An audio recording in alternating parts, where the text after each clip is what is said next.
Alright, another Wednesday, another grading every LEGO Star Wars minifigure ever made. Last week we did 2 years, 2000 and 2001. So if you're coming to this and you're looking at the playlist, you'll see like 2000 in the thumbnail, 2002. It's because last year had both of them. There was only 7 figures in 2001. But that's because they weren't sure how the theme would do in between the fact that there was no movies that year. But in 2002, Attack of the Clones.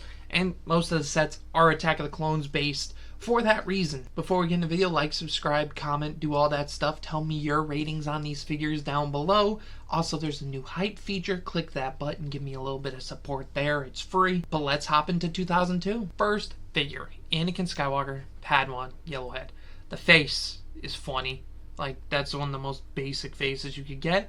But I will give them a little bit of credit on actually including the Padawan ponytail, or like braid. It's a decent figure, yellow skin tone. Of course, I'm not the hugest fan of it, but it's just alright to me. I give this like a 5 out of 10, right in the middle. And see, the next one, just add a cape. All it takes is a cape, and the figure's immediately better. So yeah, I'm gonna go with a 6 on this one. Alright, young Boba. That hairpiece, that's probably one of the better ones. I'm trying to think of like what better hairpieces in 2002 could they do for Boba. And they kind of nailed it. And putting the like face a little bit more scrunched up does look more like a young Boba. You know what I mean? It looks more childish. The torso and body look fine. This is honestly 7 out of 10. It's good for the era. But now, Clone Trooper. First Clone Trooper in LEGO. Great figure. They really did nail the look of the CGI troopers in Attack of the Clones. Like, those helmets are indeed exactly what you'd be looking for. And because of that, I love this trooper. Don't want to give it a 9, but I'll give it an 8. I think it's not as iconic as like the regular Stormtrooper, but it's still pretty dang good. So 8 out of 10 is fair. Count Dooku. Wow. Yeah, that looks like Dooku. That's a really good face print they put for him. They even got like sort of the sunken eyes to like, it shows age on that man. And the torso's good, cape's good. They also, crazily enough, included his curved saber hilt all the way back then. That's cool. Yeah, Dooku they nailed, but there is better Dookus, of course. But I'm still giving this one an 8 out of 10. Alrighty. Droideka. I am commonly known as being someone who thinks that this is the best Droideka we've ever gotten. I have one of them built somewhere, but like, even when the new Droideka set came out and they had the little display pack, when I still had that set built, I put this Droideka right here on that display. I think it's a 9 out of 10. I don't really think they could try to do a little bit better, but like maybe it's just how iconic it is with the way that it was in the Complete Saga game, but I just can't think of a better version of the Droideka. Like I've seen some good versions online, but LEGO themselves haven't beaten this one. But they definitely can. And that's the thing. I've seen people on Reddit make things better than LEGO has. So I'm waiting for the day to find a 10 out of 10 Droideka. But it's not today. Wicket with no printing on the torso and body. And my friend, he loves these guys. He has some in his collection. It's like one of his prized possessions because he thinks they're super rare because they're super old. They're not that rare. $10, $15. And they're also not that great, especially when you talk about like how they look in like the Endor bunker and like some of the recent ones. They've really upped their game, but they tried, and it's fair enough, but it's still a little bit of an ugly, just brown mess. So 4 out of 10 is fair. And then this one, I actually think I'll put lower. I'll do a 3 out of 10 on this guy because just the fact that the face, like they wanted to put the hood, they wanted to get the tan color of the jacket, but they just couldn't paint the face, and you just like, yeah, that's one of those things that just didn't age the greatest. Are they different torso pieces? No, never mind. It is indeed a 3. They are the exact same guy, just molded a different thing. I thought it was a little bit more unique, and but no, they're the exact same one. They just color swapped, and it just doesn't look as good. Imperial Officer. Wow. They actually got the Imperial insignias on it. Yes, the stupid yellow face. The insignias are interesting. But they do look like they were drawn on by a small child. So I'm going to go with 4 out of 10. No, You gotta go with 3. Smiley face ruins a lot of things. It makes them drop a bit in my mind. Ooh. What did I give the Boba? Did I give him an 8 or did I give him a 7? I'm gonna go back, look at the video, and I'm gonna give Django the exact same score. Oh, wait, no. This guy has the back-sided face print, which I think is very cool that they included. It's at the very minimum an 8. It might be a 9. I think I'll give it an 8. An 8 to be fair, especially if I gave like Boba a 7. Even if I gave him an 8, this is solid 8 for that head alone. It's a cool detail I didn't need to include. Ooh, classic boy, Jedi Bob. I actually got one back in the day for a decent price. The torso has cracked since. I think it's very interesting how this just random Jedi, they could have included anybody from Attack of the Clones, anybody in that battle, and they just included in the gunship random Jedi. And I think this is the only time in an actual episode set Lego created a character, which is just crazy thinking back that they actually did that. And in turn, he's become an icon in the community.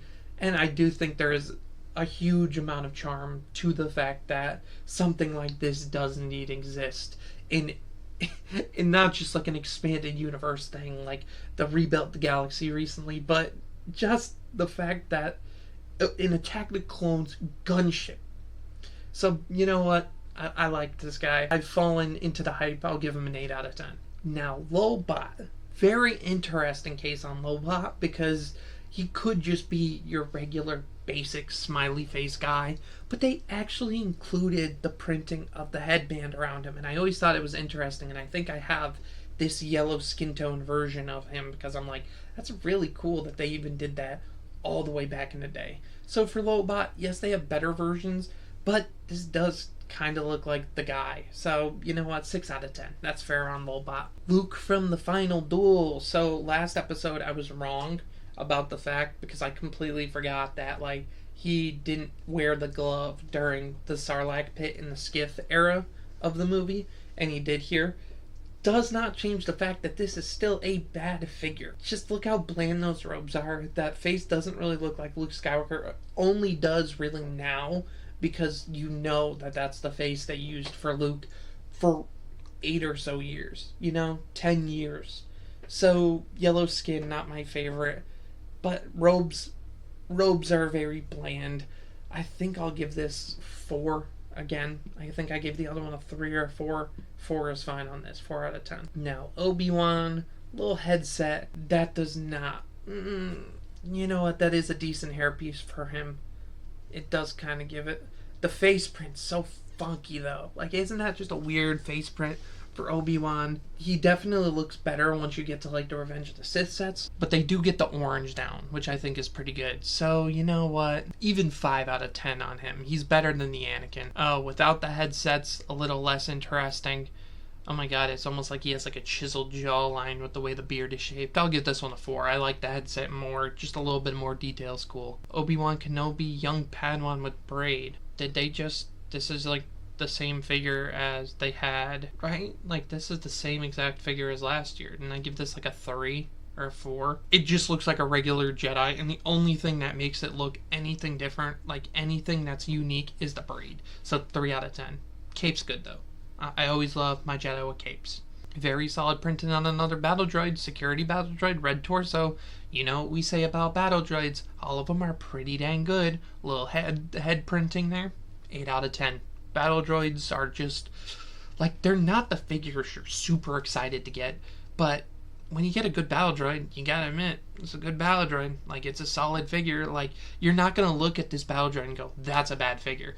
At the very most, you'll probably look at it and go, I wish it was another figure in the set instead of just a battle droid. But at the very least, it's not just a normal battle droid, it's a cool red looking one, so yeah. Now look at this guy. I actually own one of these, and it's really funny because the price on these bad boys are hefty. You're looking at $90 because they break.